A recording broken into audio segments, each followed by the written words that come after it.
Hello, everybody, and welcome into the Bobby Valentine Sports Show. I'm your host, Frank Rampin, alongside my boy, Sal Grinstead. We're How talking you about guys some doing? college football today. Week 2 just wrapped up this weekend. Let's talk about some of the big scores, outcomes, and the top 25 this week. So, Sal, how you doing, man? Man, I'm living the dream. I'm happy to finally get on this thing. Been waiting Yeah, for it. dude. Glad to have you. Glad to have you. New sort of segment we're going to do here, talking about weekly college football.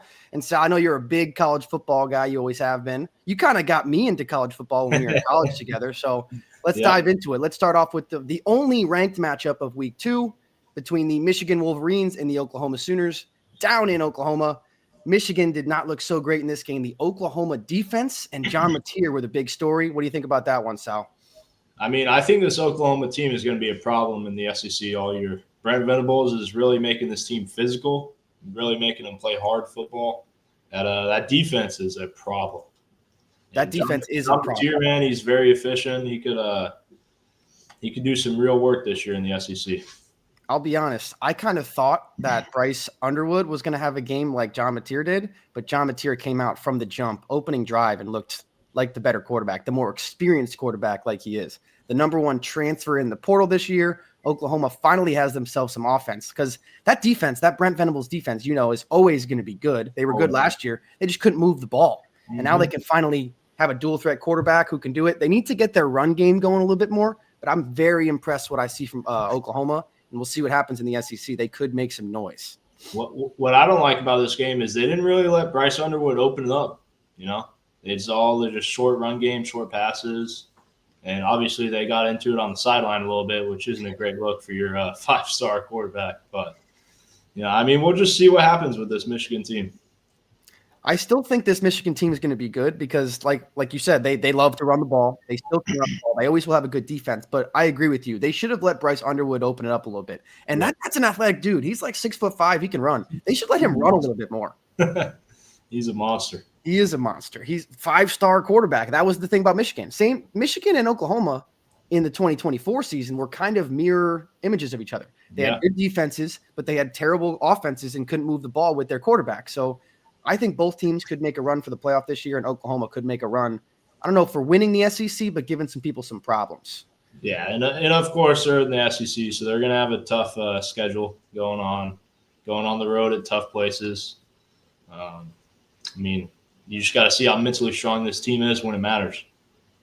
Yeah, the season will tell that, and the SEC schedule is a gauntlet, so we're going to see some tests for that.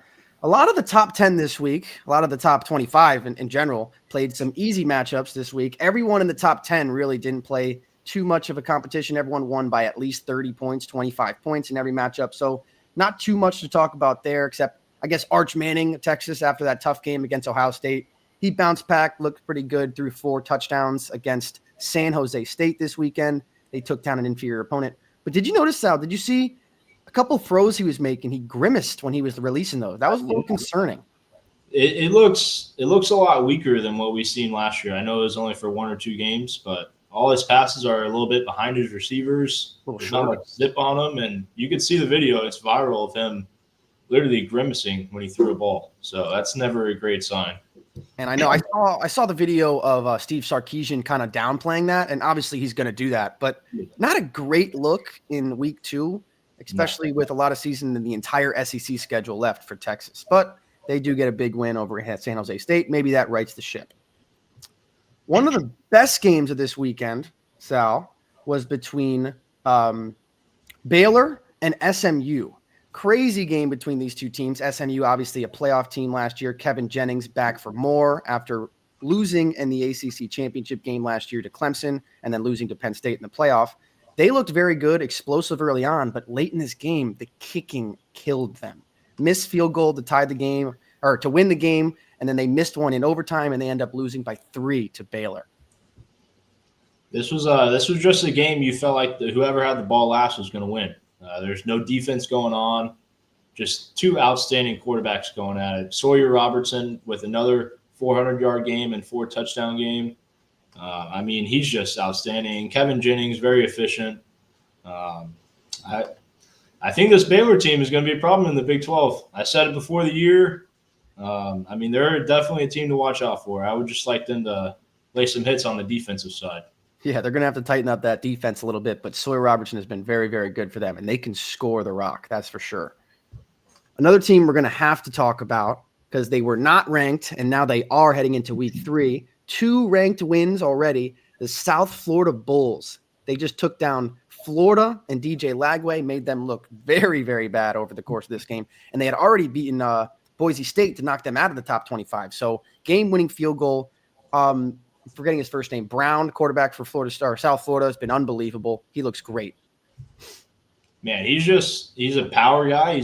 I want to say he's 6'4", 6'5", just runs people over. I mean, we saw it against Boise State, ran like 3 or 4 guys over. Yeah. Very efficient game for him today or this week. 263 yards, 1 touchdown, 23 36. I mean, you can win when your quarterback's playing like that, your star player. And that's 2 big wins for him, and they blew out Boise State too. So yeah, they made Boise State a group of 5 team. Keep your eyes out on the South Florida Bulls. Now 18 in the 18 AP poll. See if they can continue. They got a gauntlet coming up. They're playing Miami this week. So they've played 2 ranked games already. They've won them both. And now they play the number 5 team in the country this Saturday with Carson Beck on the squad. Going to be a crazy game that will be. This might be the battle for the best team in Florida. One we didn't see coming. It might be. And hey, what about let's say South Florida somehow pulls this out. They beat Florida and they beat Miami. Does some of those South Florida recruits start going to USF now?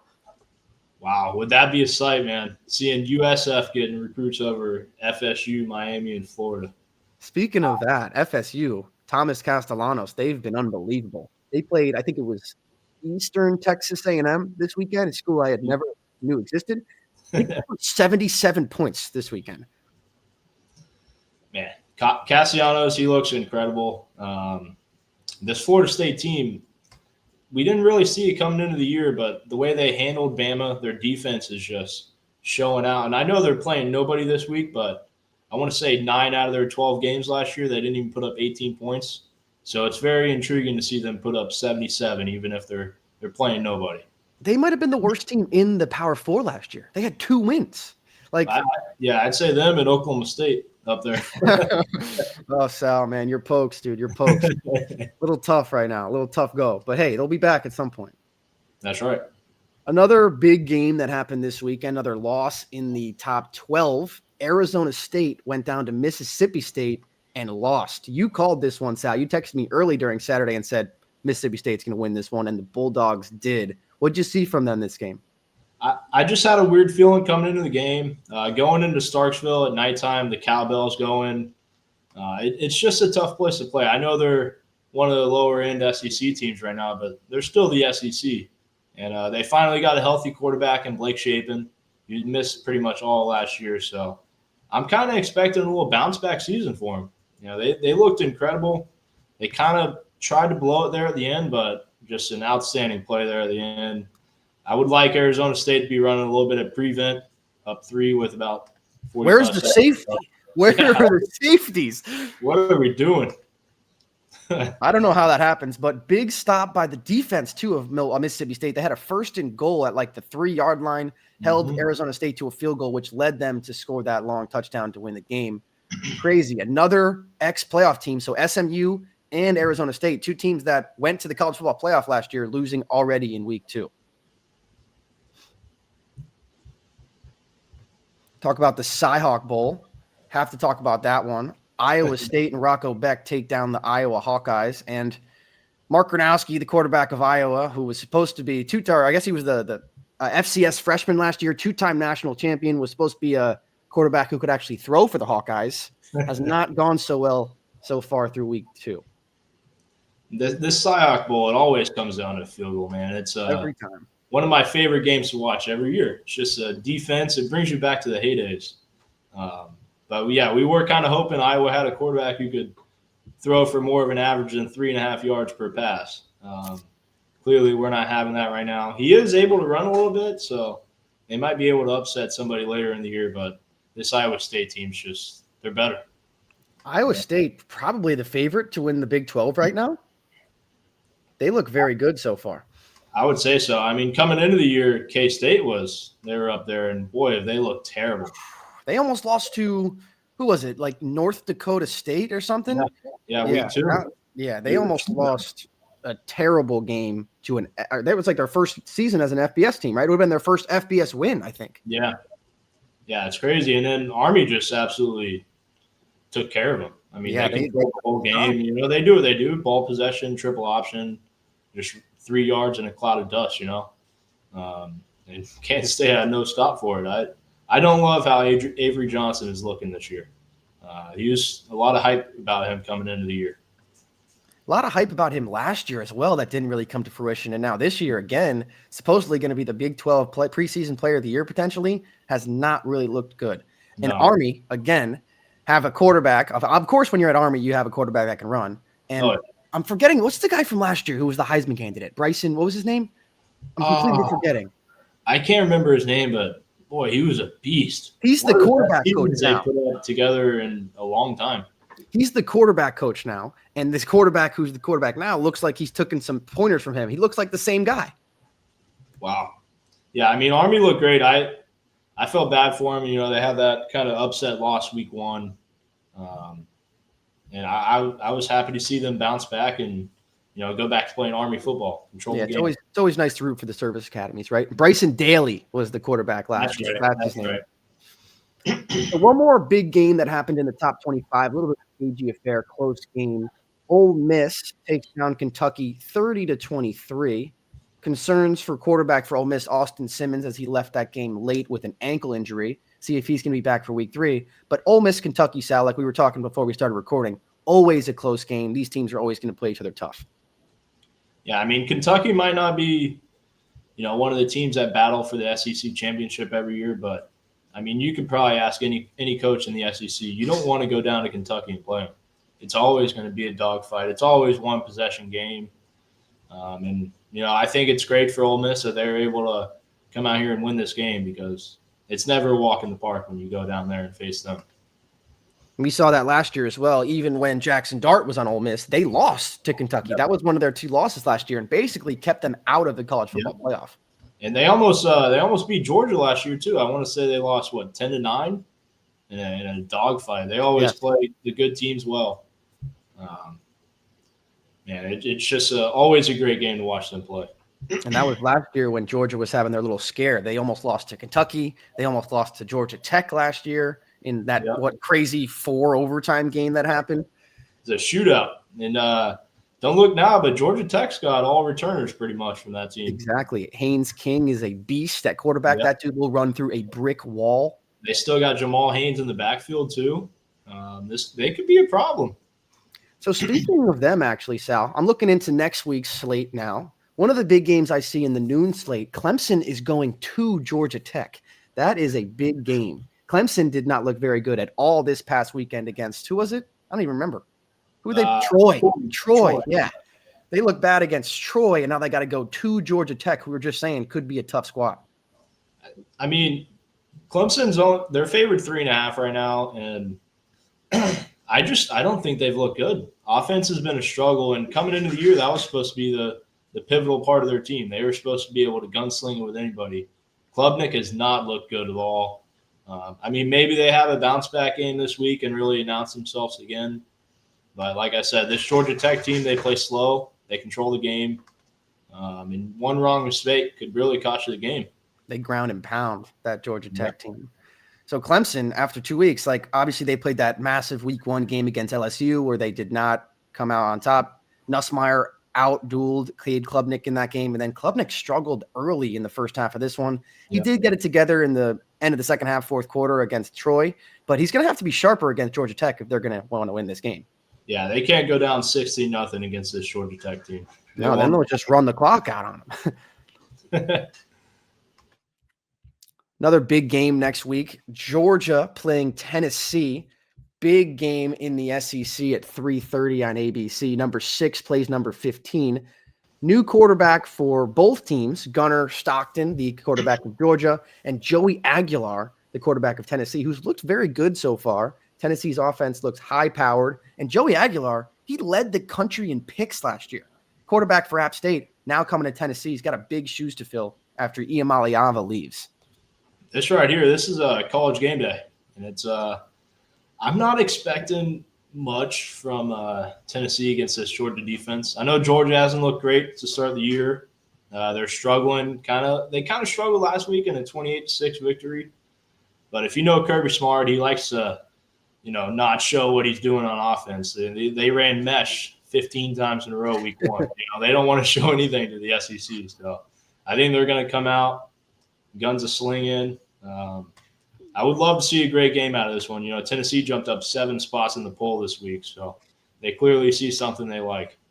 And this is a conference game, right? It is first conference game in the SEC schedule? Yes, sir. Big game for both schools. Georgia's got to go on the road to Knoxville, which is also kind of tough. Tough place to play. And it's going to be rocking, man. It's going to be rocking. Yeah. I know a lot of people that are actually flying up to go to that game.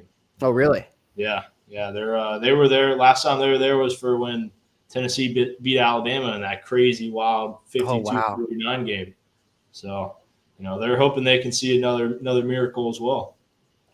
So hopefully that will be a great game. Another game that we're hoping to be pretty good this week, this might be the biggest matchup I've ever seen that's on the CW. Miami, number 5 ranked Miami, taking on South Florida, who just had 2 ranked wins in a row. Is that the first ever ranked matchup on the CW? Like, how are we even going to watch that? Thank God we got YouTube TV, huh? Right.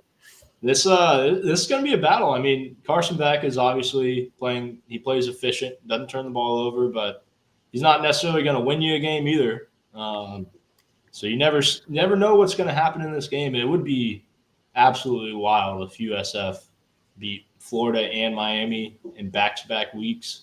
It's going to be rocking in Tampa. In Miami, they don't necessarily get a home field advantage. They're playing at the Dolphin Stadium, so you can kind of take that part out of the equation. So it's just going to be head-to-head, who's the better team. Sal, I thought you were going to do as best you could to keep the Dolphins out of your mouth today after this weekend. Yeah, we looked rough, man. We not liking what I'm seeing from Tua. That was rough. But let's digress on that one. Keep talking college ball. Another big one Saturday night. Texas A&M heads to South Bend to play Notre Dame. This was a rematch from week 1 of last year. Notre Dame took down Texas A&M at their place. Now A&M goes to South Bend to play them in front of Touchdown Jesus. How do you see this one playing out, Sal? I mean, as you said last year, this was College Game Day at Texas A&M. And I honestly think it's going to be a better matchup than the Georgia-Tennessee game, but I don't know the rules on it, but I don't think you can have College Game Day on the same matchup 2 years in a row. But I see Texas A&M taking this one. Their defense is really good. I know they haven't looked great to start the year, but Mike Elko, man, he's going to get those boys rocking. I know it's a tough place to play over there in South Bend, but I think Texas A&M might be a problem this year. Wow. So you see the Fighting Irish starting 0-2 on the season. I hate to say it. I mean, I think they're a good team, but they did lose a lot of pieces. The only way I see them winning this game is if Jeremiah Love runs crazy. And he very well might.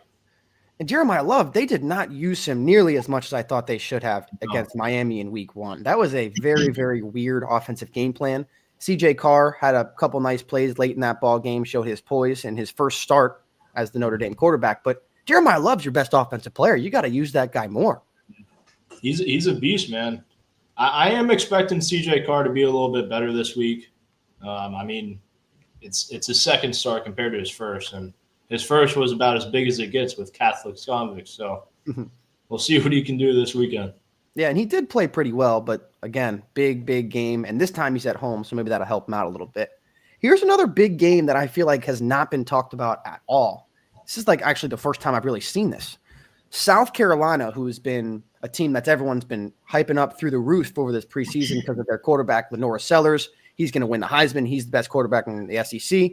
They're playing Vanderbilt this week, and South Carolina hasn't looked so great so far. They had a punt return touchdown that really saved them in week 1, and they had another slow start in week 2, ended up pulling away. I think they scored 38 points, won like 38-10.